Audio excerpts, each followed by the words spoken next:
Okay, this is another example of you doing a one sample proportion. Okay, when you do a one sample proportion like this particular problem here, don't get in the habit of me doing these problems from the homework. I'm not going to do that much. You got to read it and see what kind of test you're doing or what kind of confidence interval you're finding. And it says here, study of 420,064 cell phone users found that 130 right there, that's screaming a ratio.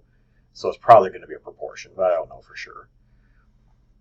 Developed brain cancer of the brain or nervous system. Prior to the study, cell phone use, the rate, keyword right there, that's a one sample proportion procedure when they're saying rate. And they give you a percentage, here's another key. So I'm going to do a one sample proportion. And in this one, they give me the numbers. And so you go to stat, as always, and proportion stats. We're doing a one sample with summary. You're seldom going to do one with data.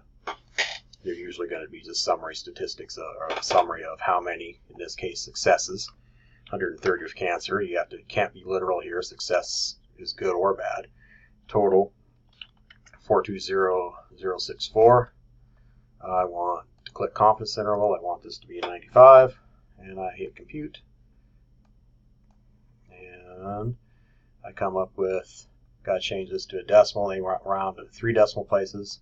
So as a percent, that would be 0.026, and this one would be 0.036 percents. Let's check. Fantastic. There you go. So one sample proportion, keywords, and that's how you do it in StatCrunch. StatCrunch is the easy part.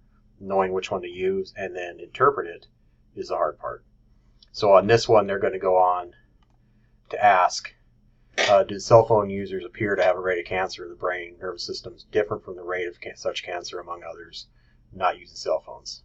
And up in this problem, they told us that this number right here, 0.02050%, not using cell phones. So from this data, it looks like this number is smaller. It's not in this range. It would be down here if I'm thinking about a number line. So I would probably go yes, and I would go yes because it's not included in the confidence interval. And let's check that. There you go. If the percent would have been within the confidence interval, then there would have been no evidence because they're not statistically different from what the general population is.